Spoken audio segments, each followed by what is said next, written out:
Why does the anxiety help we seek often end up making us feel worse? You're probably watching this video because at some point you've searched on the internet for information about how to manage and get control of anxiety.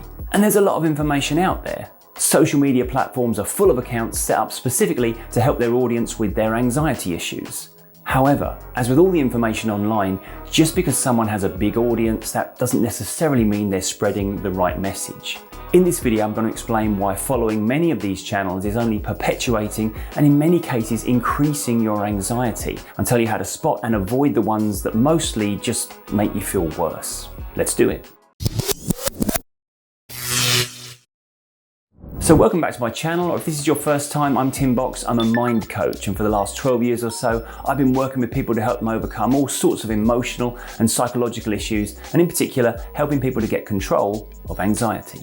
So I need to be careful not to turn this video into a rant, because every day I see stuff posted online from accounts claiming to be the voice of authority regarding anxiety issues that frustrates and even alarms me. I'm also aware that people are entitled to have different views, and not everyone is going to agree with my take on this. However, when I post something online, the aim of that post is always to help you reduce and control anxiety and ultimately get the other side of any anxiety problem you feel you might have. In this video, I want to show you how a lot of what is put out there not only fails to do that, but often will actually increase our anxiety. There are a few types of posts in particular that channels put out there that to me represent red flags for content that's best avoided. I'm going to run through a few of them now. If a channel's putting out too many of these and you realise that they just contribute to your anxiety, then I'd advise liberal use of the unfollow button. You see a lot of the 5 signs you might have an anxiety disorder posts out there. Any social media channel that attempts to diagnose you with a disorder or suggest you need to go and get diagnosed with a disorder isn't really doing you any favours.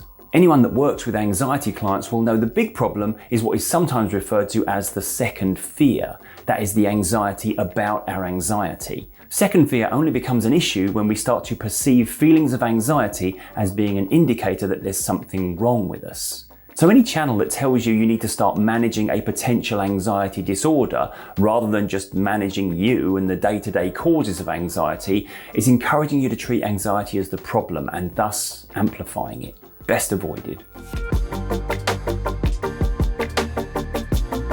You'll sometimes see channels posting about watching out for signs that anxiety is getting worse. On the surface, the aim is to recognise times when you need to start focusing on your self-care, or even, as I heard one channel put it recently, that you need to take the step to seek therapy. But this makes the incorrect assumption that our mental health is something we only need to focus on when we start to perceive a problem. Looking after our mental health and emotional well-being is something that all people should be doing on a daily basis, whether they've ever experienced mental health issues in the past or not. Also, there's a big difference between working to remove any stigma about seeking therapy and listing behaviours and responses that suggest you need it. This sort of post once again just creates anxiety and encourages us, even when we're feeling much better, to be constantly on the lookout for whenever anxiety might strike.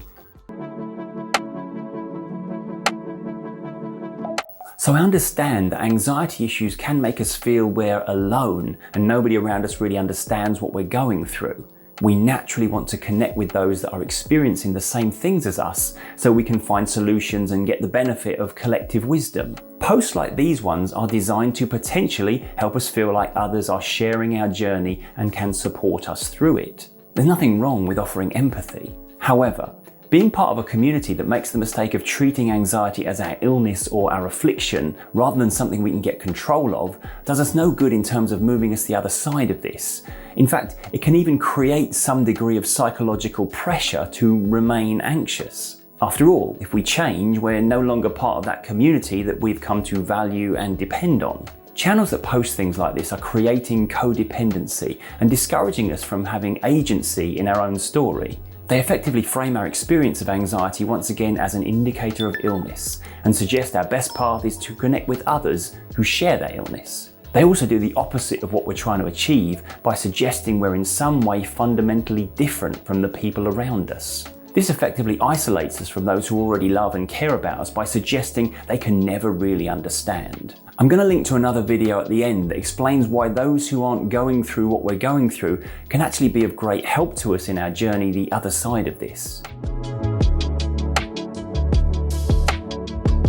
Whilst it can be nice to be able to offer an explanation for some of the confusing ways we respond and behave, if the explanation we're going with is because we have anxiety, then that's less useful than no explanation at all. It stops us seeking to understand the motivation behind our emotional responses and encourages us to shrug our shoulders and accept we're just in some way a little bit broken. Also, most of the indicators that are listed in these kinds of posts are just things that people do. Not overly anxious people, not ill people, just normal, healthy human beings. If we start to perceive certain behaviours as indicators of anxiety, then we end up feeling anxious about our actions and questioning our everyday process. I've seen so many clients over the years that have been sent down the anxiety spiral simply because they've been encouraged in some way to view their everyday behaviours as in some way maladaptive. It's only a problem if it starts bothering you, and if it's only bothering you because someone on the internet said it should, then I would suggest you stop listening to that person. Now here's the thing, most of the channels who post content like this are doing so with good intentions. They want to help.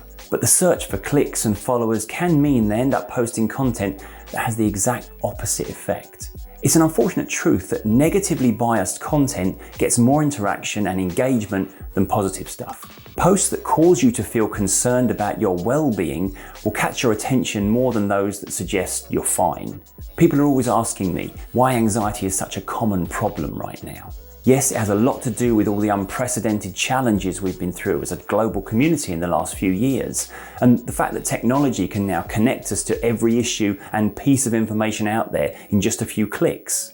But another reason, and the reason increased anxiety was a huge problem long before the pandemic hit, is that many of the people we turn to for our advice on mental health are too quick to suggest the way we're responding to these challenges is in some way dysfunctional. Now, I should say, there are some great people out there doing some seriously important work to help us understand why we feel how we feel and think how we think, without making us think there's something wrong with us. But there are still far too many people who think managing our mental health starts with finding what category of disorder our thinking falls into. In my experience, nobody's journey out the other side of any anxiety issue started with a diagnosis from Instagram. It tends to start with the realization that nothing about the way they feel means there's anything inherently broken about them. It involves realizing that the way we think, feel, and behave changes as we learn. It involves understanding that we're not defined by how anxious we feel, and that it never really helped us to wear the badge of disorder. So if you ever hear me telling you that certain thoughts or feelings you might be having are a sign that there's something wrong with you, then you have my permission to unsubscribe, unfollow, and block me without hesitation. Or you can continue to come on this journey with me, and we can all start to feel a lot less anxious about anxiety. But whatever content you engage with online, it's worth asking the question whether or not the channels you follow help you feel better. And it's worth remembering that you are not obliged to engage with the ones that don't. I really hope this video has been of value. If you have any questions, then put them in the comments and I'll do my best to answer all of them. And if this video has helped you in any way, then please hit that thumbs up button if you like what I do, and why not subscribe to the channel for weekly mind management tips and real world anxiety advice. But that's it for now. I'm Tim Box, Mind Coach. Always remember to be kind to your mind, and I'll see you next time.